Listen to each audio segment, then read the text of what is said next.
Okay, good afternoon. Welcome to the Thurston County Board of Health meeting for Tuesday, April 12th, 2022. It's 3:38 p.m. My name is Ty Menser, Chair of the Board of Health. Our Vice Chair of the Board of Health, Commissioner Gary Edwards, is to my left, and Commissioner Carolina Mejia participating through Zoom. This is a hybrid meeting with attendance being both virtual and in person, and the public can follow along either in the boardroom or through our live stream on the Thurston County YouTube channel. County Manager to my right, Ramiro Chavez, and the acting clerk of the board, Katie, is here to the right of the County Manager.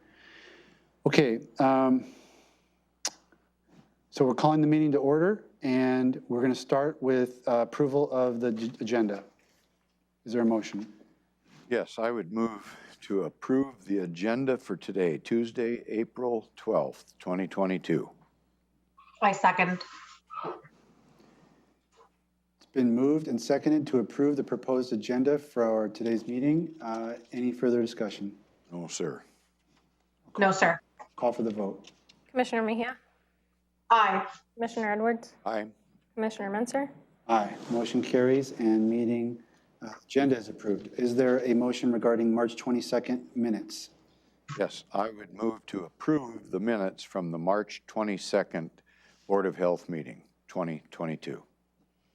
A second. A motion has been made and seconded to approve board meeting minutes for March 22nd. Is there any further discussion of this motion? No, sir. No, sir. Call for the vote. Commissioner Mejia? Aye. Commissioner Edwards? Aye. Commissioner Menser? Aye. Motion carries. Board meeting minutes approved for March 22nd, 2022. And I apologize for not introducing staff that's on the Zoom, but my eyes are not as good as they should be for this type of, I do see Robbins Blue, that's Assistant County Manager. I see Dr. Abdulmalik, our County Health Officer, but the rest of you folks, I'm gonna have to, I can't read names that far, so we'll just have to go, when your agenda item comes up, just make sure you announce who you are and what your role is. The next thing on our agenda is the Proclamation for Sexual Assault Awareness Month. And is Kurt Harden? Okay, very good, Kurt. Sorry, I can't recognize you with there. Kurt Harden is our interim Public Health and Social Services Director and Administrator for our Board of Health right now. And Kurt, why don't you introduce this proclamation for us? Thank you, Commissioner Menser. Commissioners, again, Kurt Harden, Interim Director of Public Health and Social Services. April is Sexual Assault Awareness Month, or SAM. The National Sexual Violence Resource Center has declared 2022 SAM theme to be Building Safe Online Spaces Together. Sexual harassment, assault, and abuse can happen anywhere, including in online spaces. Harassment, cyberbullying, and sexual abuse and exploitation have come to be expected as typical and unavoidable behaviors online. Online harassment is no less harmful because it happens online. Virtual harassment can leave lasting harm as the content is often public, unerasable, and just as emotionally damaging as in-person harassment. Online harassment and bullying are extremely common. 41% of Americans have been personally subject to harassing behavior online, and an even larger share, 66%, have witnessed these behaviors directed at others. Building safe online spaces together is possible when we practice digital consent, intervene when we see harmful content and behaviors, and promote online communities that value respect, inclusion, and safety. With us today are Lisa Wall. She's an ARNP with the Providence Sexual Assault Clinic and Child Maltreatment Center, and Detective Carrie Nastosky, and I hope I pronounced that correctly, with the Thurston County Sheriff's Office. And I want to give them an opportunity to say a few words as well. Yes, please, whoever wants to go first. I guess I'll go first. Hi, I'm Detective Nastosky. I'm next door to you guys over at the Sheriff's Office currently. I've been a detective in our Special Victims Unit for almost 4 years now. And I'll tell you, when I first joined the detectives here, I was given a tour of the Monarch Children's Justice and Advocacy Center. And that was a rude awakening for myself as a new detective. I'd been in law enforcement for 10 years at the time, and I had no idea the extent of sexual abuse against children and adults until I had the opportunity to tour that facility. There's an entire facility for just children who are victims of sexual abuse, where they have 2 full-time forensic interviewers who interview these children, multiple nurses, which I'm sure Lisa will talk about. They're in the same building as Monarch, but it's a different facility with the hospital, where they have social workers, nurses, and a full-time medical director that assist and see these children. So at the time, I only knew about the cases that I took as a deputy on the road. Now, in being in detectives, I handle approximately 80 to 100 cases per year of sexual assault. That's 1 detective. At the sheriff's office, we have 2 full-time detectives. Additionally, they have Olympia Police, Tumwater Police, Lacey Police, all the other agencies within Thurston County that they're seeing. So it's pretty amazing the resources that Thurston County and Community Action Council puts into ensuring that all of these survivors have the resources that they need. So this is a really cool tool to have, and to have this sexual assault awareness be an entire month, and so that the community is aware that the Thurston County is taking it seriously as well. I'm hoping that with this being out there, people will be able to talk to their families and children about how to prevent themselves from becoming a victim or their children from becoming a victim. And I highly recommend that people look up the website RAINN, RAINN, and has a lot of information for people, for their families and children to be able to research and look into what it is, and what can be done to prevent this. So my big thing is prevention, so that I will have less cases in the future and that our community can be safer. Thank you. Thank you. Karen, I'd like to speak to Detective Nastansky's incredible and engaged and committed career path since she started working with us.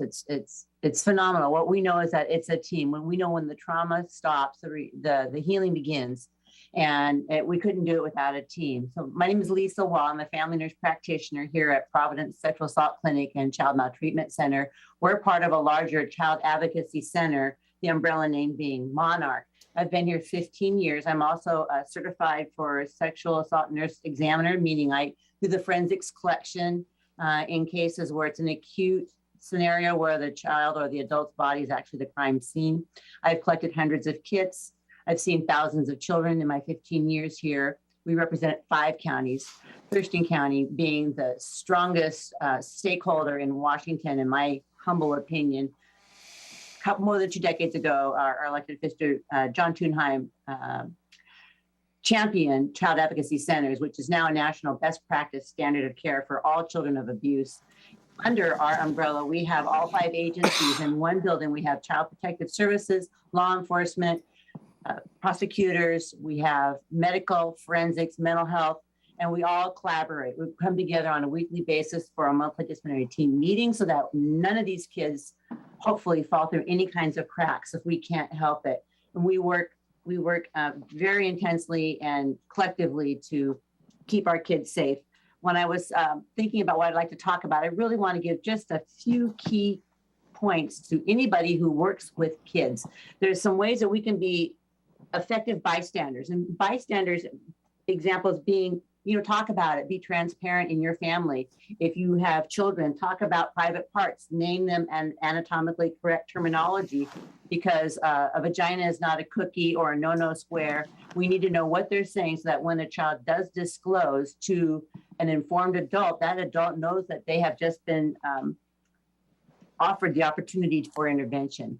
And then a good example would be if you have a babysitter who's coming to your house and you let that babysitter know, yeah, my children, they know what a penis and a vagina is. They know the body part boundaries, and they know that if anybody ever touched their body in an unsafe way, that they'll tell us, and we'll do the right thing for them. And that if that person, that babysitter, that person in their family has any intent on harming that child, they recognize quickly that nothing's gonna happen there. And they'll move on. They'll continue to fish someplace else to find other victims, but you have assured that your family boundaries have stayed safe. If you're witnessing boundary violations, because that's how sexual abuse typically starts in children, is boundary violations, simply observe, say what you see. Johnny, I see that Sally says that she doesn't want you tickling her anymore. Johnny, I see that you're wrestling with Sam and you're touching his private parts. That's a boundary violation. That's not okay. And then move on. Don't make a big deal about it, but state it, see it, and move on from it. If you find that there's an adult or something that is concerning behaviors that just don't sit right with you, call CPS. You are not telling on anybody. You're not out to get somebody you're in trouble. You are simply requesting services to engage to assure that we have made sure that these children are safe. Be aware of your environment and eliminate one-on-one opportunities where adults 8 out of 10 times, somebody the family knows, trusts, or is comfortable being around. Make sure that those environments are safe for those children, to make sure that those doors aren't closed when they're in the music room with their music teacher, that there's always somebody who can observe. And so when you eliminate these opportunities, you reduce the risk of child abuse. When I'm talking about sexual assault, we know that in our community, I represent St. Pete's as a forensic nurse examiner. We do sexual assault as well as non-fatal strangulation forensic kits.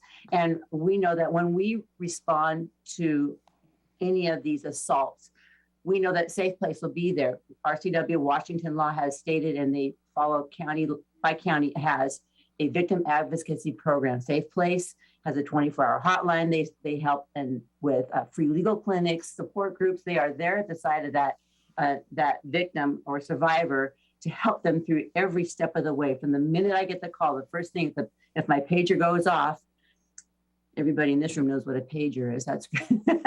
If my pager goes off, the next question I have has Safe Place been notified, so that they can be there for that survivor for every step of the way. If for our English as a second language folks, we have Cielo. Cielo serves, they do educational programs, but they also are victim advocates. They provide free mental health therapy, and they provide it in many languages: English, Spanish, Hmong, Concabal, lots of different supports for our minorities, as well as sexual minorities in our industry. We also know that sexual minorities have a high rate of assault and both physical and sexual abuse. And we have been very, very attuned to the needs and the sensitivities, and we've trained as such to be able to treat all communities and be culturally sensitive to all levels. So as somebody who's done rape kits on a 2-month-old to an 88-year-old, I can only say that we in Thurston County really are fortunate to have the backing that we do, and the legal systems and our community efforts, and from the volunteers on up, that we can do our best to make sure that our community stays safe. Thank you. Thank you. Commissioner Mejia, anything? Thank you, Carrie. Thank you, Lisa, for everything you do. I know it's the trauma that you two must see and the secondhand trauma you two must experience is, I commend you two for really everything you do and for creating that awareness, in our children as well as in our community. And so I just want to thank you two for being here today and for talking just about the realities of what's going on here in our community. Commissioner Edwards? I just want to take this opportunity to just say thank you to Lisa and Detective Nastansky, because what they're dealing with on a daily basis is an emotionally draining situation. And from a law enforcement perspective, I know it's one of the tougher assignments that you can draw. So thank you both very much for your commitment and dedication. Okay, thank you both for being here. Lisa, that was fantastic information and guidance for us. Detective, I'm confident that you have a lot of marketable skills, and I'd like to put you out of business here in this area. You too, Lisa. But because I know as a defense lawyer, I worked a lot on these cases. I know how difficult they are, and so yeah, it's a major effort to keep this system moving forward and trying to keep the community safe and trying to move the needle forward. You know, so that, as you say, you have less cases like this and the community doesn't have these situations. Without that, I think we're ready to read our proclamation. Vice Chair Edwards. Okay, a Thurston County proclamation, Sexual Assault Awareness Month. Whereas sexual assault is a broad term that includes a range of harassment, assault, trafficking, and other violent or unwanted sexual experiences. And whereas sexual violence is a widespread, serious, and preventable public health problem that affects more than 400,000 Americans each year, including children, teens, adults, and seniors in our community. And whereas online or virtual harassment, cyberbullying, sexual abuse, and exploitation are becoming increasingly common. And whereas sexual violence can have long-term effects on victims, with 94% of women experiencing post-traumatic stress disorder and 30% of women contemplating suicide after experiencing sexual violence. And whereas 1 in 6 boys and 1 in 4 girls is sexually abused before the age of 18, and whereas 1 in 5 women and 1 in 67 men will be raped during their lifetime, and whereas people of color and marginalized members of our community are significantly impacted by sexual violence, with nationally half of Native American women, half of African American women, half of transgender people, and a disproportionate number of LGBTQ people are experiencing sexual violence in their lifetime. And whereas the goal of Sexual Assault Awareness Month is to raise public awareness about sexual violence and educate communities on how to prevent it through the Building Safe Online Spaces Together campaign, which champions practicing digital consent, intervening when we see harmful content and behaviors, and promoting online communities that value respect, inclusion, and safety. And whereas our community promotes sexual violence prevention efforts and healing services for survivors of sexual assault by supporting community partners and organizations who do this work. And whereas taking action to promote the safety of others and showing survivors they are believed and supported is a critical part of preventing sexual assault. Now, therefore, be it resolved, the Board of Health hereby proclaims April as Sexual Assault Awareness Month in Thurston County and urges all citizens to put building safe online communities into practice.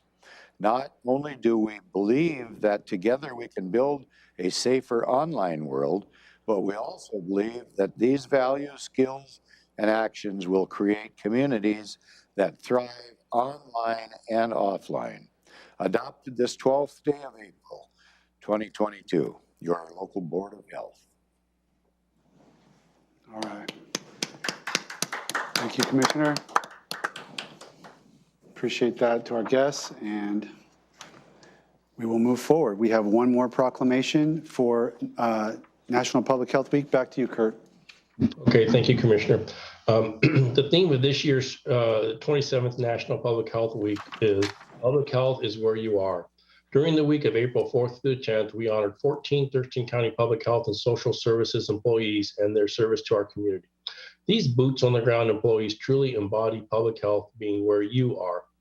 Public health and social service employees work tirelessly to provide a variety of services and resources to our county, such as helping homeowners maintain their septic systems and prevent pollution, providing advocacy and services for people experiencing homelessness, assisting people with developmental disabilities in our community prepare for the workforce, educating local businesses and schools on food safety, providing services to families with children who have special needs, addressing gaps in our community's behavioral health system, providing a safe environment for people with COVID-19 to quarantine and isolate, and protecting the environment through solid and hazardous waste code enforcement. Thurston County Public Health and Social Services was also recently awarded the Washington State Public Health Association Secretary of Health Award for the 2021 COVID-19 response. This award honors the sacrifices, commitment, and leadership demonstrated by all public health and social services members in service of our community. Every single person in our community benefits from the work that public health does every day.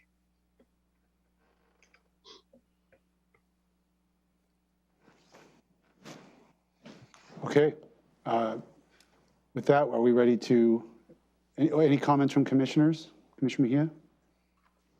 No, I know that, everyone's a little bit tired and a little bit worn out after 2 years in this pandemic. And, I think, this just highlights kind of the importance of public health and keep on going. So I'll leave it at that. Thank you, Commissioner. Commissioner Edwards. I just want to take this opportunity to thank all the public health professionals in whatever role you play within that endeavor. Just thank you very much for your commitment. And like Commissioner Mejia said, I'm sure you're just about frazzled out after 2 years, but we hope you'll continue on to do the best job you can continue to do, even under very adverse situations. And as we wind this pandemic down, hopefully you will get back to the full-time job of just taking care of our communities without a pandemic in front of us. So thank you. County Manager. Thank you. I'd just like to echo the comments of appreciation to the public health staff. Even before March 2020, the value of public health was in the forefront. But I believe in the last 2+ years, you have risen to the occasion in unprecedented times, unprecedented pandemic that really none of us knew how to deal with. And I believe your steady hand in responding to the public health emergency, always keeping in mind the safety of our citizens, was paramount. And I'd just like to express my deep, deep appreciation for each one of you for everything that you have done and continue to do to guide us through this very difficult time. Thank you. Thank you, County Manager. I echo everything that's been said. I feel that this area was an underappreciated area before this pandemic. I don't think that's going to be true, and it shouldn't be, and I hope it won't be, but I'm certain that it was underappreciated previously. And, evidence of that for me was coming on the board and seeing that, having the county commissioners as the Board of Health. I'm really excited about this expansion of the Board of Health. I supported this concept before it was required by the state because to me it hit right on this issue that it was disrespectful, in my opinion, to have 3 commissioners with no health expertise making health policy with no guidance from any outside source other than, we could certainly reach out to our county health officer and other professionals, but it just didn't seem like it was logical. And I think it was a byproduct of a culture of not taking this area and giving it the respect it deserves. So I'm happy we're doing this. I'm happy and proud of our staff for what they've accomplished during the pandemic. I'm excited about, I think what the state did in requiring these Board of Health to expand is going to really heighten community input and spotlight on the issues. I think we're going to get more attention in the media, most likely, which is a good thing for people to track what we're doing and help us shape policy. So all of this kind of ties together, and I'm glad we're able to do this recognition of this National Public Health Week. And with that, I'm ready for the proclamation, Mr. Vice Chair. Thank you, sir. Thurston County Proclamation, National Public Health Week. Whereas the week of April 4th through 10th, 2022 is National Public Health Week, And the theme is public health is where you are. And whereas U.S. life expectancy dropped from 2014 to 2017 in the longest sustained decline since the Great Recession, and only in 2018 began to increase again. U.S. life expectancy then dropped again in 2020 by a full year, which is the largest drop in life expectancy since 1943. And whereas there is a significant difference in health status, such as obesity, poor mental health, and drug use among people living in rural areas compared with people living in urban areas, and this variance increases because rural residents are often more likely to face social determinants that negatively impact health, such as poverty, transportation barriers, and lack of economic opportunity. And whereas a person's health status can differ drastically by zip code due to differences in the built environment, environmental quality, community context, access to healthy food, access to education, and access to health care. And whereas public health professionals help communities prevent, prepare for, withstand, and recover from the impact of a full range of health threats, including disease outbreaks, such as the COVID-19 pandemic, measles, natural disasters, and disasters caused by human activity. And whereas public health action, together with scientific and technological advances, has played a major role in reducing and in some cases eliminating the spread of infectious disease, and in establishing today's disease surveillance and control systems, and whereas preventable risk factors such as physical inactivity, poor nutrition, tobacco use, and excessive alcohol use are leading causes of chronic disease, and 6 in 10 U.S. adults have a chronic disease, and 4 in 10 have 2 or more. And chronic diseases cause 7 of every 10 deaths annually in the United States. And whereas the COVID-19 pandemic has illuminated and exacerbated racial inequities, and a growing number of local, state governments and public health leaders have declared racism a public health crisis.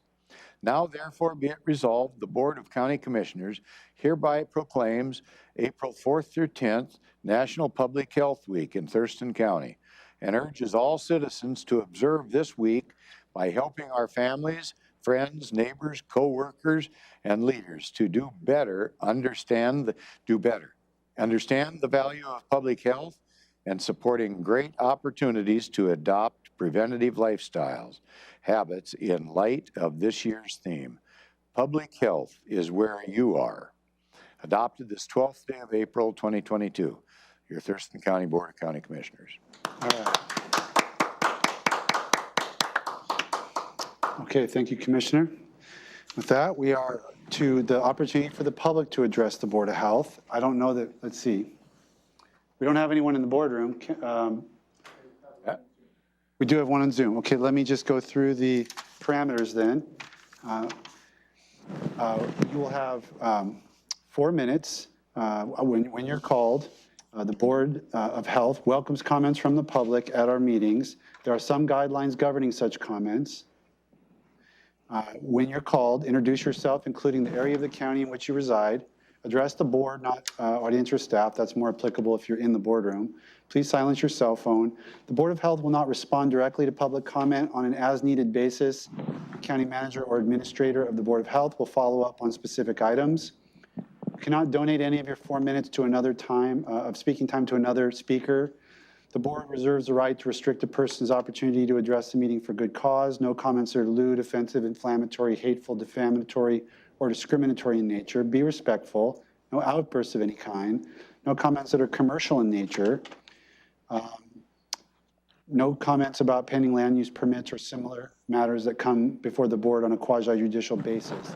And finally, any written material provided may be considered public record and subject to public release upon request pursuant to the Public Records Act, Chapter 4256 of RCW. I will let the county manager call out names, and then you'll have 4 minutes based on the timer on the screen. Thank you. We don't have anybody in the boardroom, so we'll go to the Zoom screen based on the order that I have. First, I have Mr. John Pettit. Go ahead, sir.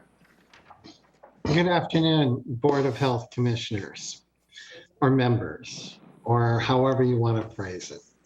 I am glad that we're going to be moving to a larger Board of Health. I think that'll be representative of a larger range.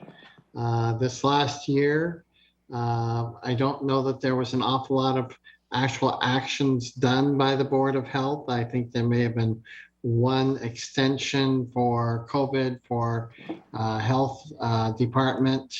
I actually still think that we have such a backlog business that there's people that put things in last year that still haven't gotten done with their projects. So I almost would go retroactive to extending those permits for another period of time, going backwards.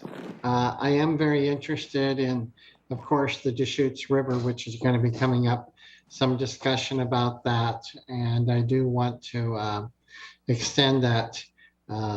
Yes, our health department's a real vital role.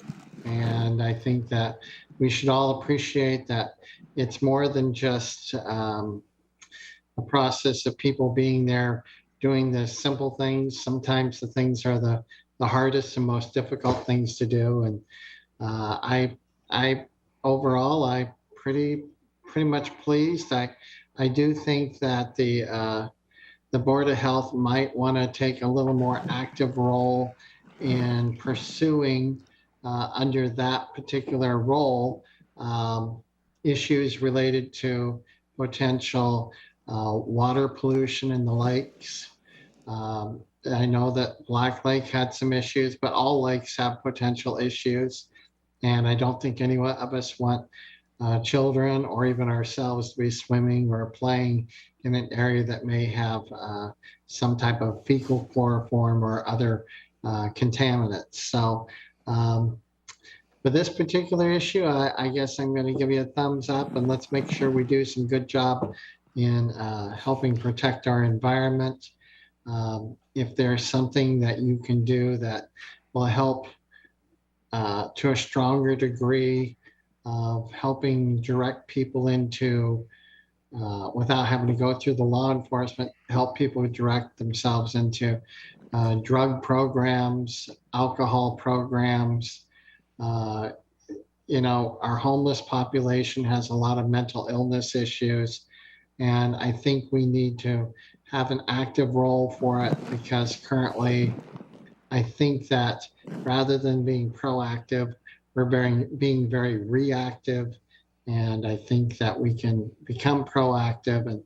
And when you see people with mental illness, clearly mental illness, I associate that very much like somebody who would be falling down, having a heart attack on the street. You would pick those people up and take them into a place they can get service. Well, we don't do that. We basically allow them to live in an environment that probably only creates more problems for them, that they can't live without finding something that perhaps they have to steal something in order to eat. They might have to steal something that creates some type of cover. We need to deal with these issues, not just ignore them. They're part of the social boundaries of what society is supposed to have.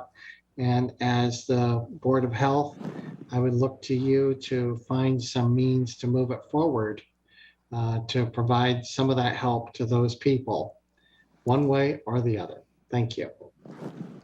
Thank you, sir. I'm going to be calling names based on the names that I do not recognize as staff, so bear with me. Next, I have Ms. Carrie Nastaski. I was just here for my little presentation for the federal. Okay, thank you.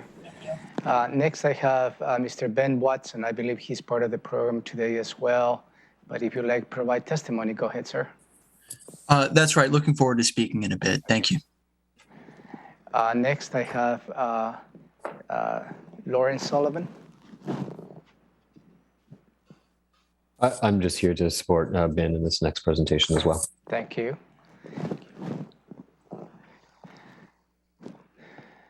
And I believe that will conclude public testimony, sir.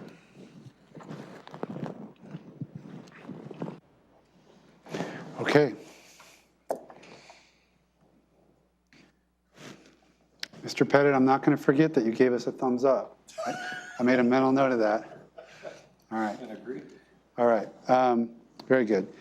Let's go to department item. We only have one. We had two, but one's going to be next month on opioids and fentanyl. So we're going to have plenty of time to address item 4, implementation status of Deschutes River total maximum daily loads, or TMDL. Art Starry's here, our Environmental Health Division Director, maybe to give us, and I know we have some guests as well. So Art, I'm going to just pass the baton to you. Okay, thank you very much. And once again, I'm Art Starry, the Environmental Health Division Director, and I'm very pleased today to introduce Ben Watson and Lawrence Sullivan, who are with the State Department of Ecology. Ben's the total maximum daily load, I guess, project manager for Department of Ecology, and I think Lawrence is his cohort. I'm not sure exactly what your role is, Lawrence, but Lawrence has worked with us in the past. He's worked with Department of Health and with Department of Ecology, and he has an abundance of knowledge on water quality issues. And what they're here to do is talk a bit about what the current status is of the Deschutes total maximum daily load project or program. And I don't want to steal their thunder, but basically, when a TMDL is something that happens when a surface water body doesn't meet the federal standards for water quality parameters. And in this case, there's some things with the Deschutes that were amiss. There's a long process that happens when the TMDL is formed. There's ways that Department of Ecology, with the assistance of partners, evaluates the pollution sources and the areas where pollution is coming about, and then works with partners, basically the county, the cities, the other folks who have a responsibility for helping keep the water clean, to develop actions that can then be hopefully used to bring the water body back into compliance with the federal standards. And so that, I don't want to, again, go over more details, but that's kind of it. And there's been one for the Deschutes going on. It started years ago, was recently adopted by EPA or approved by EPA. And there's a lot of things that have been going on even before that approval took place that I think they're going to highlight. So without further ado, I will turn things over to Ben. I think Ben is going to be the lead on the presentation, and he's got some slides for us. That's right. And thank you, Art, for the introduction, the invitation. Thank you all for your time today. Before I jump in and pull up the slides, a housekeeping point, there will be some time for questions at the end. Lawrence, who, as Art has mentioned, has worked for ecology for a number of years, has worked for Thurston County, is going to be helping me field some of those questions. But thank you all once again for your time. And thank you, Art, for the description of the TMDL process. In this field, like a number of other fields, like sort of our alphabet soup of acronyms. And so TMDL, total maximum daily load, we like to call them cleanup plans that help to improve, to restore impaired, polluted bodies of water. And this talk will focus primarily on the Deschutes River TMDL, as well as some other related work of ours. So with no further ado, let me go ahead and open up my slides.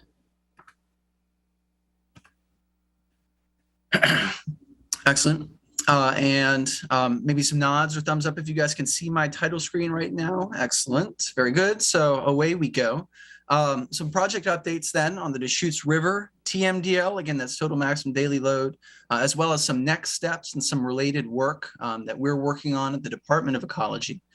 And just to kind of give you an outline of the next 20 minutes or so, here's sort of the structure of the talk, a little bit of sort of setting the stage, some history of this project. Like many, these things have a tendency to go on sometimes for 10 or 15 years. The Deschutes is no exception there. The present status and some related work and next steps, starting with where we are on the geographical setting here.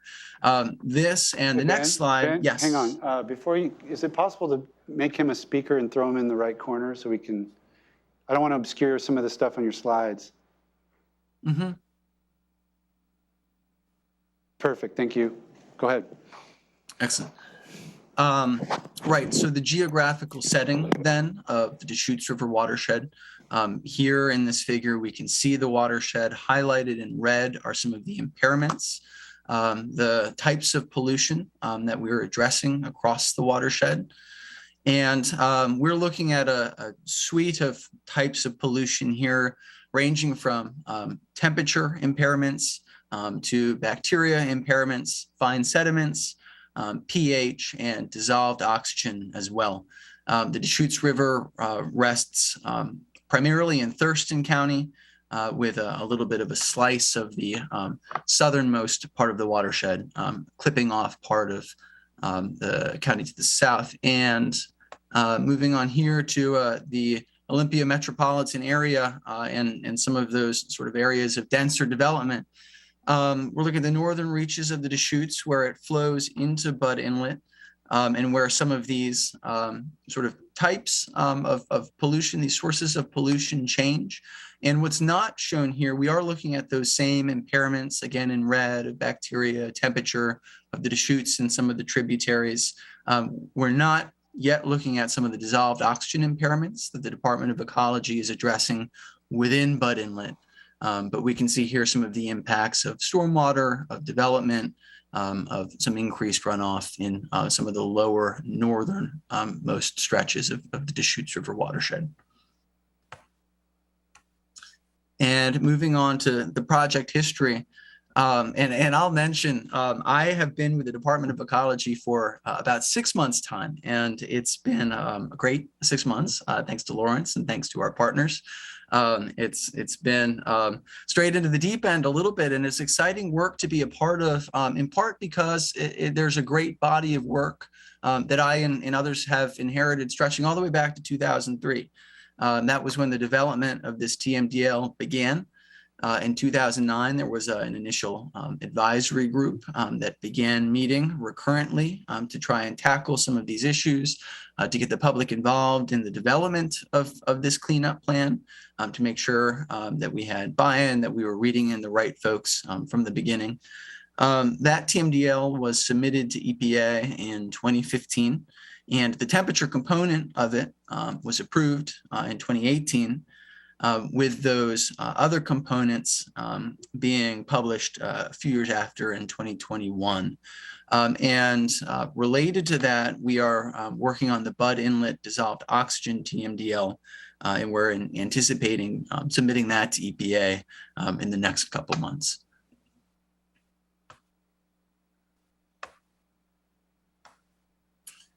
Within the Deschutes River TMDL, there are a number of priority areas, and you can think of these areas as being geographical ones, like the ones highlighted at right, but also priority areas that have co-benefits that allow us to address several of these impairments at the same time. One of these priority areas is riparian areas, and addressing those across the watershed. And so along the entire Deschutes River main stem, we're doing our best to try and get some of these riparian areas, some more riparian buffers in place to tackle fine sediments, to tackle the temperature component of the cleanup plan. Some other areas that are highlighted are the Deschutes River between Rainier and Old Camp Lane, a number of stream crossings where we have a lot of sediment pollution across various parts of the watershed, the upper and middle portions of the Deschutes between river kilometers 12 and 20. We've also highlighted a number of tributaries to the Deschutes River and to Budd Inlet. And several of these are more urban tributaries, again, in sort of that more developed northern part of the watershed. And those priority areas are Ellis Creek, Indian Creek. You can see them displayed here. A number of these creeks in the urban and suburban Olympia, Lacey, Tumwater area in the northern part of the watershed. We talked a little bit about the TMDL process and how they're developed over time. They're designed to address impairments, but they also serve as a great mechanism of sorts to start to get some money in place for on-the-ground work. And that's absolutely the case here. And so I'd like to highlight a couple of projects that we're working on with the help of some of our partners. We're in a lot of these cases, the provider of the funds, and our partners are the ones on the ground taking action, which is something we love to see. And so this is one led by the Thurston Conservation District, the community-centered restoration of the Middle Deschutes Watershed. This is a 2018 grant that is administered through the Centennial Clean Water Program. And a picture is shown here. It's focusing not only on getting those buffers on the ground, getting agricultural best management practices, septic best management practices, and other BMPs in place, but also the environmental education component, which we know pays dividends down the road and in a longer term sense and in a community driven sense. This grant is in excess of $300,000. So this is great work that we love to see that's made possible to a large extent by the existence of the TMDL that allows us to prioritize some of these watersheds for some of our funding programs and allows our partners to point out the existence of this TMDL and their grant applications to other external sources of funding. And so this is a project that we're excited about with TCD. In addition to this, the Pioneer Park restoration, for those of you who've been to this particular stretch of riverbank in Pioneer Park, it's a problem site that is the source of thousands of tons of sediment pollution every year. Every time it floods, usually there are a couple more feet of bank erosion going on at this particular location. And so this is another area that was high on our priority list. We're working with the city of Tumwater, who's lead on this project, to tackle nearly a quarter of a mile of problematic riverbank here. Almost an acre of very critical. An acre might not sound like much, but this is about as critical a part of the watershed as it gets when it comes to fixing some of these fine sediment problems that really result in propagating environmental impacts downstream. And this sort of structural engineering work can sometimes have a higher price tag. And so this particular project is about $450,000 in funding from ecology as well as matched funding that the city of Tumwater has been able to acquire. And last but not least, and a shout out to the Thurston County Department of Public Health and Social Services here. So some of the PIC work, that's pollution identification and correction at Black Lake. Black Lake is sort of a hydrological oddity in that it drains north and south into the Chehalis and the Deschutes River basins. And so in a sense, then these benefits are even larger. They benefit both watersheds. So we are pleased to see this project proposal come through. We're very pleased to be working with the Department of Public Health and Social Services, the good folks over there, and to be working not only in the Deschutes River watershed, but of course some of these neighboring basins as well, doing work that helps us tackle some of these impairments, to strengthen some of the TMDLs that we're developing, and to make sure that we're doing what we can to keep Thurston County healthy and clean. PIC work is also something I'll mention that's emphasized in the upcoming Bud Inlet TMDL, which I've alluded to a couple times. I'll discuss it in a little bit more depth coming up. But this project is a little over $400,000 in funding from ecology, as well as matched sources. Other programs that do good work in the area that ecology benefits from, and I think are worth highlighting here. The Ambient Monitoring program is certainly one. It's been a very critical piece in our assessment work and in keeping tabs on water quality and impairments and pollution statuses in not only Thurston County, but across our Southwest regional office, the cities of Olympia, Tumwater, Lacey as well. And the septic O&M program. That's a big piece, particularly of bacteria and nutrient pollution, in making sure that we're doing what we can to keep those particular sources of pollution that are sometimes harder to track, keeping them in check to make sure that our waterways are benefiting as a result. And this piece is especially helpful in the Nisqually River and in the Henderson Inlet watersheds right next door.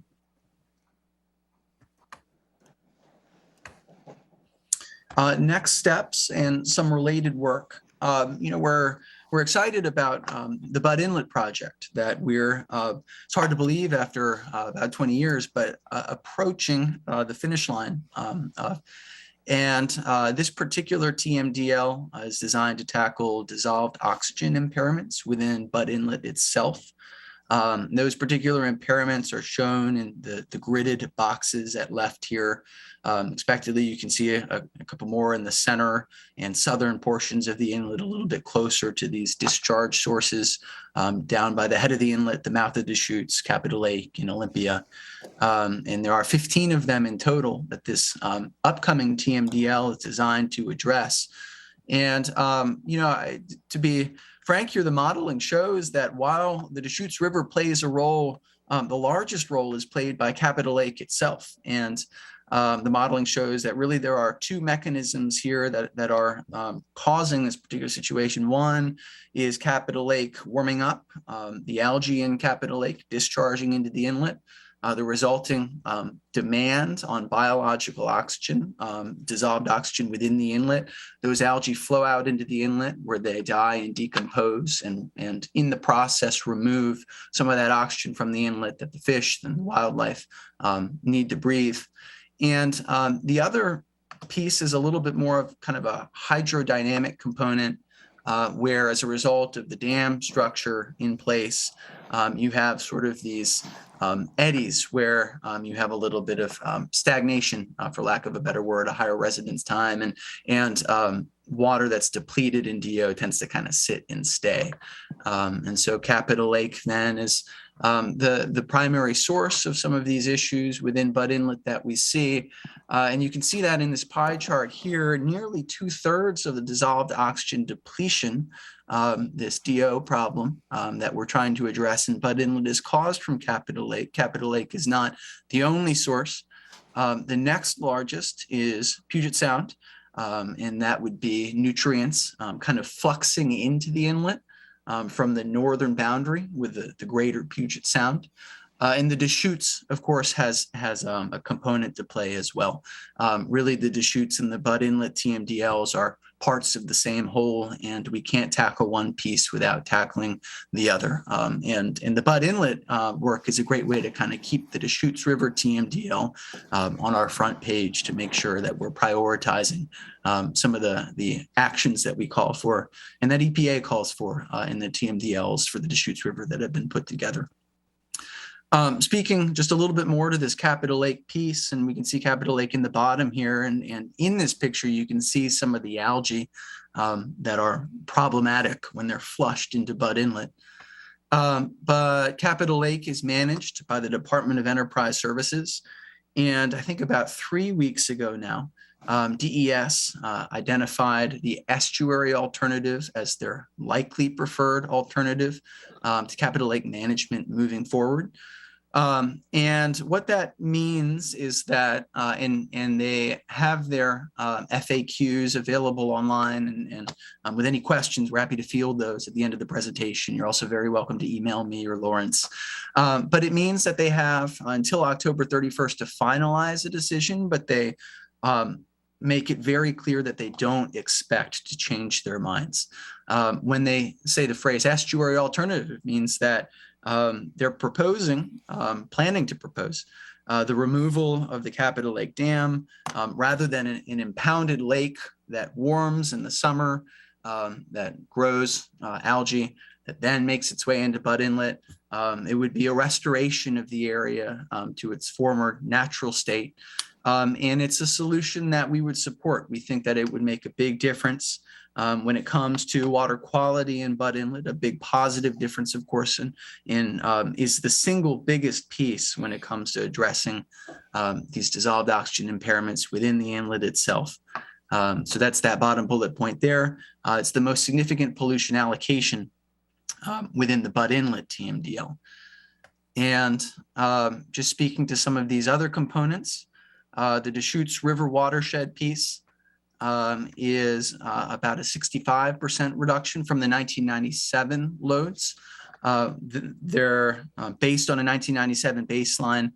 For a couple reasons. The data from that year are very high quality, and 1997 was also a relatively dry year. And so we have good data concerning what the inlet and the area look like in some of these critical periods of high temperatures and particularly low DO. But of course, it's not just Capitol Lake. It's not just the Deschutes River watershed.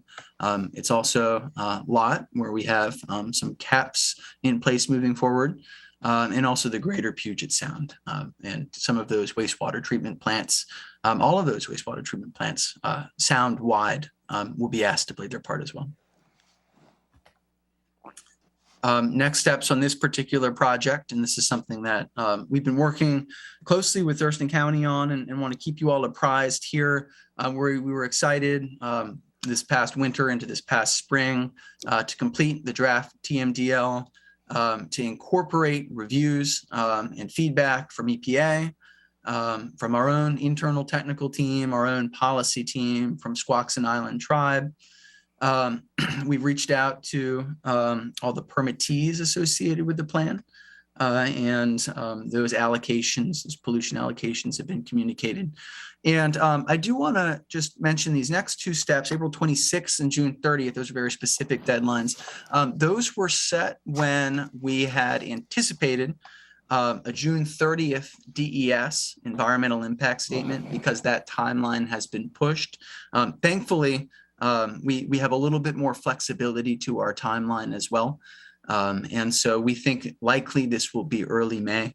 And of course, we very much welcome public comment. The more folks that we can have giving us their input on this document, the more eyes that we can have on this document, and the more feedback we can capture, our sense is that the stronger the document becomes. So that public comment period we expect will run from early May for 30 days into early June, followed by the eventual submission of the final TMDL, probably in late June or perhaps July. And I think I started with a thank you to you all for the invitation today, for the chance to speak. And I'd just like to second that thank you for the work that you do on this project, these projects, BUD and Deschutes, and everything else that ecology works on. We couldn't do it with the help of our partners. Chief among those partners is Thurston County. And so for your time today, for the good work that the Department of Public Health and Social Services does, for the work that your guests do earlier today. It's a hard act to follow, but I just want to thank everyone in attendance for the good work that you guys do as well. And with no further slides, I think that Lawrence and I would like to welcome any questions that you all have. All right, let's, Commissioner Mejia, do you have a question or two? Not a question, but I would love to get the slides if possible. I would like to look at those now. Yes, we're just bringing those slides, Madam Chair. We'll make that available to you and the other board members. I mean, you. Commissioner Edwards, you had your hand.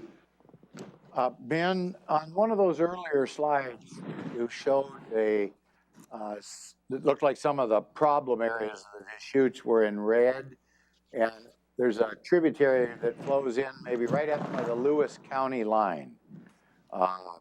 And you had that tributary showing in bright red, and I'm curious why. Yeah, I can pull up that slide if you like. Sure. Give me a quick second here.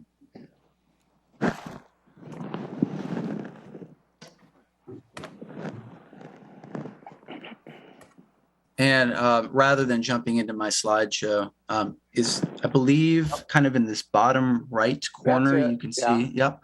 Right. And so Huckleberry Creek, it looks like, is impaired for stream temperature. And I'll also point out that this figure comes from EPA's 2021 TMDL. And temperature is a component of the TMDL from 2018 that ecology completed. For both of these documents, we're very happy to send them your way if you're interested, but it looks like a temperature impairment. Okay, thank you. One other question maybe, or just, yeah, I guess. I don't know if you folks are familiar. with how much raw sewage is dumped into Capitol Lake through Percival Creek. I've been here my whole life, and I can't tell you how many times I've been aware of whether it's busted pipes or whatever it is coming out of that area, that it runs for days at a time straight into the lake. And then as far as you commented that one of the big problems is that the lake is discharging warm water. And yeah, there's no doubt about that, because they haven't done any maintenance on that lake for so long. It's become quite shallow. And boy, especially in the summer months, but it doesn't even need to be really summer to have that water really warm up, because it's not only those areas that are so shallow, but where the weed growth is attracting that heat as well. And then it's almost just like a hot water tank running out of there. So. Yeah. And to that, I would just add that Percival Creek, as well as some of the pollution identification and correction work, those are both two priorities of ours that we highlight within the implementation plan that's designed to address some of these impairments. So you're spot on. And those are problems that, that are not easy to tackle, but we're doing our best. Okay, thank you. Good presentation. Mm-hmm. Thank you. So I'm curious just kind of about the mechanism and how it works. You just mentioned, one of my questions was going to be, okay, so 2018, you said temperature component was approved. In 2021, other elements of the TMDL issued, but now you're talking about a final approval that hasn't happened.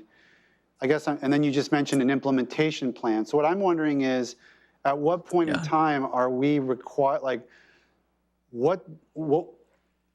at what point in time are obligations of Thurston County triggered? How specific are those obligations going to be? And what's the penalty if we don't comply? I mean, you talked about, here's some pickwork, here's some things we could do. Are we going to be required to do those things, or else something happens to us? Or is this just kind of like, you know, how does this work? How heavy of a hammer is this plan, and what are the consequences for not living up to the implementation plan and meeting the, you've got very aggressive targets, 61% reduction in pollution load from Puget Sound, 65% reduction from Deschutes from 1997. I mean, how much time do we have to do that, and how, those are kind of my bundle of questions, if you can kind of touch that. And thank you for the entirety of the bundle of questions. And so I'm going to do my best to answer them all. Feel free to check in if I miss a piece here or miss a piece there. Please let me know. I'd also like to say that quite likely here, I'll give this a first pass. And then Lawrence, if you want to double back for any pieces that I miss, I might call on you too. And thank you again for the question. So, I think also I'm talking about these things interchangeably. TMDLs include the implementation plan. The implementation plan is the problem. Is the solution to the problem. And the TMDL is the piece as a whole. The Bud Inlet TMDL is designed to incorporate the implementation piece by 2040. And TMDLs are a mechanism that allow ecology to set these allocations for stakeholders. And so that, when I refer to it as a mechanism, that's sort of what I mean. And also you mentioned that there are aggressive targets, and that may be true, but they are based on the 1997 loads, and a lot of progress has been made since 1997, and I don't want to lose sight of that. 1997 serves as a good baseline for our modeling folks, and that's why it's the one that we mentioned. But those numbers like 61% are scarier than hopefully they are in actuality, because we made a lot of progress since then that isn't captured when you look only at that one particular statistic. I'm sure I'm missing one or two of your questions. And also I'd invite Lawrence if you have anything to add. Yeah, I'll hop in too. And so one of the things too is we're kind of speaking about two different TMDLs here, or maybe even three. So we have the Deschutes temperature TMDL, which is approved partially in 2015, and then we have the following EPA Deschutes fecal coliform TMDL that was approved in 2021. So those are the work that has already been approved, and then we're talking about future approval for the Bud Inlet TMDL. So that's part of the separation there. And then I would say that these implementation plans lay out work that is needed to be done to address the pollution problems. And then there is not a big hammer that comes with the implementation plan, not to lay our cards out too much on the table there. But the implementation plan is, again, the kind of the path to getting to the solution. And then there is reevaluation in the future to see whether or not we are meeting our goals and targets. And if we're not, then there is readjustments to the implementation plans. And so on the implementation side of things too, we work hard to try to support a lot of that work through our grant activities or our grant programs, and support work that our partners can do in the watershed and provide some funding for that work. And then, where the hammer more comes in is on our permit side of things. So, permits for the point sources can get adjusted for the allocations that come out of TMDLs, and those will be adjusted in the next upcoming grant approval cycle. I'd say that there's not big impacts to Thurston County grants in particular. The stormwater, there'll be some stormwater requirements, but those are much in line with what work is already being done. And as has been mentioned, there is this data and this work is based on data collected in 1997, which is prior to any stormwater permits being put in. So we're expecting a lot of that work has been, a lot of the reductions will have been made through the implementation of the last couple rounds of the stormwater permits. And then I would also just mention too that Thurston County has a really strong record when it comes to implementing TMDLs. I think that you can be really proud of the work that's been done in Henderson Inlet in particular, and also within the Scholarly Reach. There's been, we're here at a Board of Health meeting, and I'd say that the work done in septic systems and the septic system dye testing program and inspection program that's going on in those watersheds, especially within Henderson, is a leading model, not only within the state, but throughout the nation. And I think that work that has been done in this area is really been strong on Thurston County's part. And so, we're optimistic that we'll have success in working on these future TMDLs as well. So like using that as an example, you mentioned that septic work in the Nisqually and Henderson Inlet, and those were targeted programs, Shellfish Protection District. That work's not being done. We charge fees and do things, to fund work that isn't being done in other parts of the county.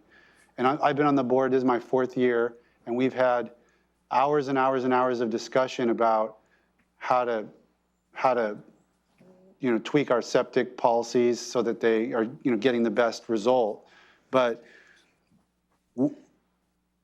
I guess I've always been wondering are we going to get, here we are spinning our wheels for the last 4 years, let's just say, to try to figure this out.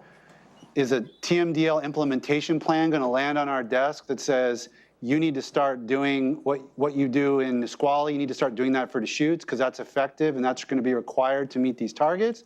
Or is that going to be a suggestion, or is it going to say anything at all about septics? You mentioned them a couple times. I guess, leading to a question, how prescriptive are the recommendations that will come to us from your TMDL document or final plan or whatever you call it? There will be suggestions and really more along the lines of supporting the work that is already being done in the Deschutes and Bud Inlet watersheds. I'd make a really strong distinction between the water quality needs of Henderson Inlet and Nisqually versus Bud Inlet when it comes to to the septic system program. Really, that intensive work in Henderson and Nisqually was driven by the needs of the shellfish programs and shellfish harvesting. Whereas in Bud Inlet, there's not as much areas approved for shellfish harvest, nor will there be in the future. There, the very northern end of Bud Inlet is approved for shellfish harvesting, and that's it. And so you won't see a call for a dye testing program come out of this TMDL for Bud Inlet. Now, and I'll just tell you, that's I'm a little less concerned about Bud Inlet because there's so many different parties that are involved there, and I'm more interested in your map, all this area of the county that's under our exclusive jurisdiction, and how to deal with the middle, like development and in the middle Deschutes, and how to clean that area up. That would be county jurisdiction. Yeah, we won't call for a septic system dye testing program in that portion of the watershed. I'd say what you'll see out of this is a call to support the good work that the departments are already been doing, and there's been, well, you're aware of it, but there's been a lot of good work in that area. But you won't see a call for dye testing or the Henderson and Nisqually type programs in that middle part of the Deschutes. That's not something that's in the TMDL. But you've got identified issues of bacteria, sediment, pH. I guess I'm looking at the map. Sediment and dissolved oxygen in the middle Deschutes, bacteria, dissolved oxygen temperature, Ryko Creek. What is going to be recommended to deal with those hot red areas in our county jurisdiction? I'd say, and Ben, if you have the specific implementation taxes, we can get into that too. But I think that you're going to see things along the lines of supporting, your ongoing operation and maintenance programs for septic systems. You'd see, some support for PIC work in the area, and then also on the temperature side of things, you're going to see. And this is already in the TMDLs, it's already been approved, is a call for tree plantings and some stream bank restoration around providing more shade and that type of work in those watersheds. But again, not the intensive programs that were put in place in other watersheds. Commissioner Edwards, did you? Yes, on your Huckleberry Creek, you've got temperature listed as maybe one of the problems. And as far as I know, there's no homes up there. And I'm wondering, there is logging, and for sure, the sunshine, because there's no trees along that creek, probably contribute to that problem as well. Then down on Lawrence Lake Creek, you got D and O, and I take it that's developed and open, so a combination. But I'm not aware of any homes there on that particular stretch of waterway from Lawrence Lake to the river. There could be a couple right up by the lake, but in the summertime that doesn't flow at all out of the lake. There's no water that comes out of the lake, but there is some spring-fed iron water that surfaces into that particular creek. But I'm kind of curious, that's owned by government entities now, like Yelm and maybe Olympia. I don't know what jurisdictions bought that property, but I think it's been about 5 or 6 years now they've owned it. And there aren't any trees planted along the kind of the southwest side of that creek. It's open field, so it's directly the sun shining into that slow-moving, fairly shallow waterway with no shade trees. And I'm surprised they haven't planted shade trees, at least on the southwest side, to keep the sun out of that. Any ideas there about suggestions, or am I off base? Or? I'm not exactly familiar with that exact geography but I would say, those type of issues are very much the work that our non-point granting programs are intended to fund. It is a benefit to have government ownership of some of these stretches of stream bank, because it does make some of the planting work and stream bank restoration projects a little bit easier. But that's very much, again, the work that we try to fund with our non-point grant program that will prioritize these areas for funding. Okay. And that kind of, go ahead. No, he just said thank you. Excuse me. Yeah, and just to add to Lawrence's answer, I'd add that it's hard to be everywhere at once, and so having eyes on the ground as far as where some of these problematic places are is a good thing. And I'd also say again that this riparian work is something that in particular we're looking to prioritize because it checks several of these boxes at once, whether it's a temperature impairment or a sediment impairment. Yeah, it's something that allows us to make advances on a lot of different fronts at the same time. Thank you, guys. We need to wrap up, but Art, I want to give you the last word just because you've sat through all of our conversations about septic and you've heard our questions. You kind of know where we're all coming from. Is there anything you want to say to kind of tie all this together for us?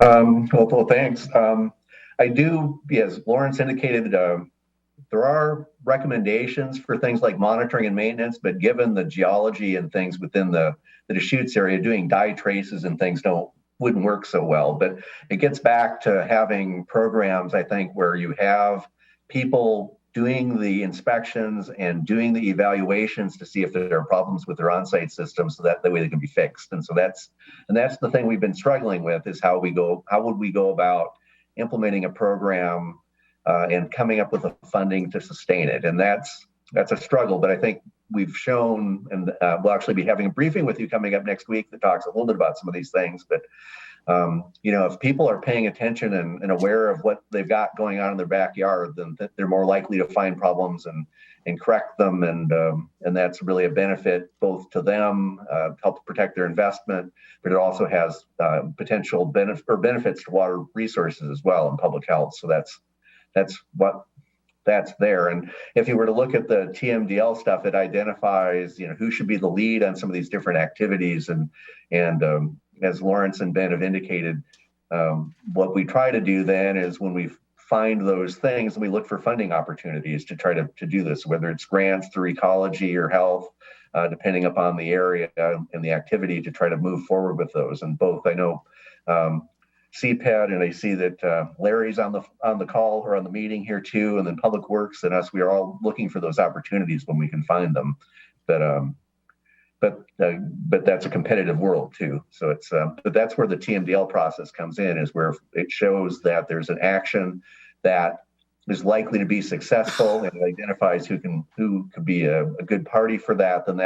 Then comes back kind of full cycle then when funding opportunities come up, because there's a recognized chance of a high benefit if we're able to be successful with a project. So that was a little bit more than septic systems though. But I think the key is to kind of figure out what it's going to take to get people to pay attention and do the monitoring and inspections that they should. And I'll be quiet after that. But I do want to thank Ben and Lawrence. You guys did a great job. I really much appreciate this. And so thank you very much. We appreciate the opportunity. Yeah, we appreciate the opportunity. And if you have other questions, please reach out. And if you need more information, we'll be happy to come back. So, and again, I just want to underscore this great work being done by the Public Health Department here, and you guys should be really proud of it. You have a really leading program throughout the state, and yeah, I've seen that, and so it's something you guys should be proud of. So, thank you, Lawrence. Thank you, Ben. Ben, I got your email right here on this slide, so watch out. I have a lot of water questions. Excellent. I look forward to it. Thank you, guys. And Commissioner Mejia, Commissioner Edwards, we good to move on? I think we're good. Okay, very good. Thank you. Next is Board of Health members, health-related activities and accomplishments. Commissioner Mejia, anything you'd like to report?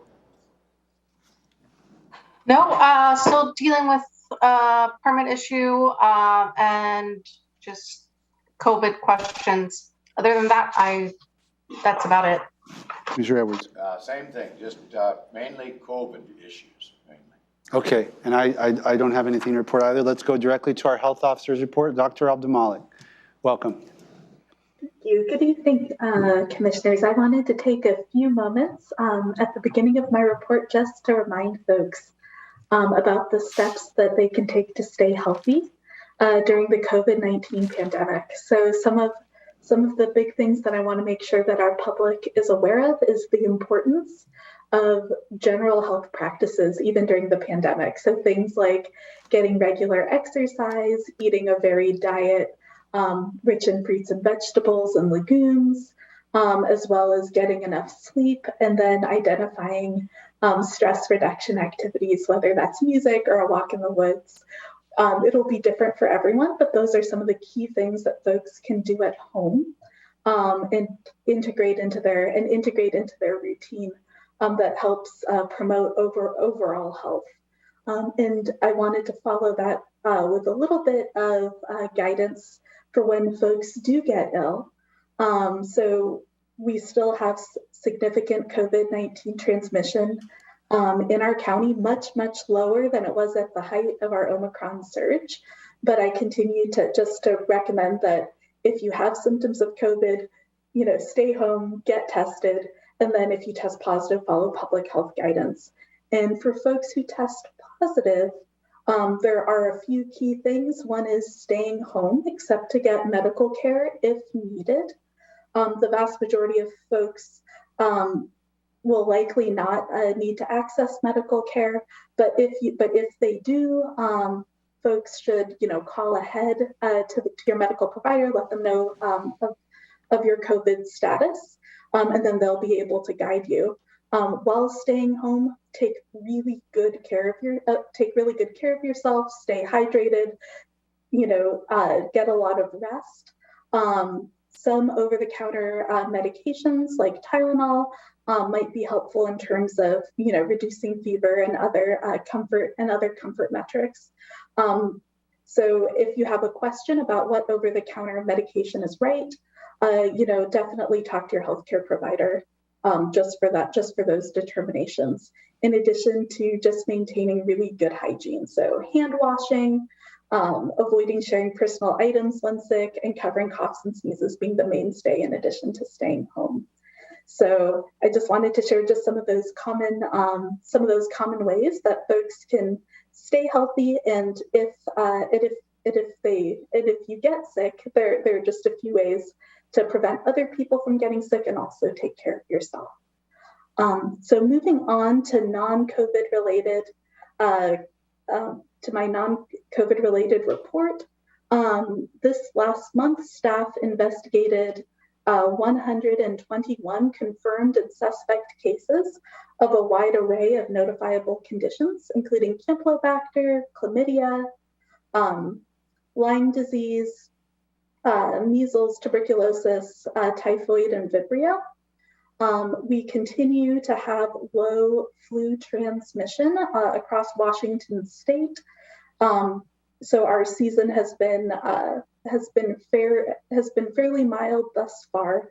There have been 10 lab confirmed influenza deaths for the season to date, and 5 outbreaks of influenza-like illness in long-term care facilities for the 2021-2022 season. So overall, in terms of our influenza status in the state, our flu activity level is low, but it's increasing over past weeks. And the strain of influenza that's been detected during this most recent week of surveillance has been influenza A. I did want to move on just a little bit to environmental health, an update on a few of our projects there. One is that our environmental health team has been helping Thurston County residents prepare for the start of gardening season.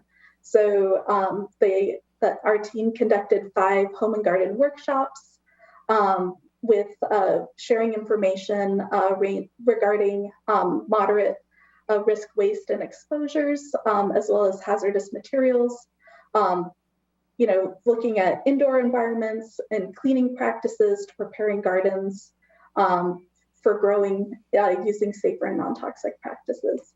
So this outreach effort included more than 100 participants. So that was pretty exciting on our end. I also wanted to highlight that there's going to be a shoreline survey of the Taunton Inlet on the eastern region. So essentially, the work will be looking at E. coli levels in drainage areas into the inlet. So our teams will be out and taking samples as well, just to make sure that the water that's draining into that inlet is safe. And with that, I'm open to any questions you may have. Thank you so much. Commissioner Mejia, a question for Dr. Abdul-Malik. I do not. Thank you. Commissioner Edwards. I don't either. Thank you very much, Doctor. Yep, thank you. Good job. Let's go to our director's report. Our interim director, Kurt Harden. Thank you, commissioners. I just want to report on a couple of areas here. The first piece is on the federal COVID emergency was extended through June 30th, and it maintains the 100% FEMA cost share for eligible costs through June 30th. Also, our IMT, incident management team for COVID, continues to scale down, and we had approximately 30 temporary staff successfully concluding their employment with the county on March 31st. The county, though, maintains its vaccination capability, testing capability, and the revised contact tracing capability, and we're maintaining those capabilities through June 30th. We anticipate guidance from the State Department of Health for operational requirements for COVID services within the county that are to be performed after June 30th. We also are pleased to announce that the new Disease Control and Prevention DCP Division Director, Dr. Laura Warner, started work yesterday. We went through a number of interview processes to get Dr. Warner, and we're very pleased to have her on board. She's going through the onboarding process and the administrative process, and she's very excited to be here. And we intend to get her in front of the board to meet the Board of Health here in the near future. The last thing I wanted to report on, while I realize it's been reported in Board of County Commissioner meetings, it may not have been reported in Board of Health meetings. And so for the public who tunes into the Board of Health, I want to talk about this, the cabin that was located on county property that was about to fall into the Black River, and solid waste staff who were working that issue. The pictures that we saw show that the old log cabin was hanging over an embankment and about to fall into the river. The cabin contained hundreds of styrofoam objects. Staff from Environmental Health, Public Works, and Central Services met on site to assess the situation. They found that the recent floodwaters in January undercut the riverbank where the cabin was located. Without the quick action, the woody debris and styrofoam would have fallen into the river and floated away. Staff developed a proposal for Public Works to remove the cabin. It went before the Board of County Commissioners, as you know, on March 29th, 2022, and was approved. The Environmental Health Solid Waste staff removed almost 500 styrofoam containers from the cabin that filled the 46-gallon garbage bags. This reduced the chance that bits and pieces of styrofoam would get into the river during the demolition process. Staff found out that the containers were used to transport tree seedlings in the history of this. Emergency management staff are also working to find out if some of the flood response grant funding can be used to pay to remove and dispose of the cabin material. And I'm highlighting this as an example of how departments within the county work together to address emergent situations. And this is a good news story, I believe, to demonstrate how county departments came together to address this situation. Subject to your questions, that's my director's report. Commissioner Mejia, question for Kurt? No questions. Thank you. Commissioner Edwards. Yes, so the cabin's all gone now? Yes. Completely gone. Okay, good. Thank you. Very good.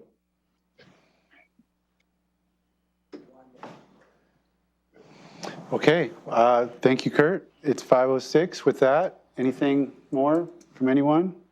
We are adjourned.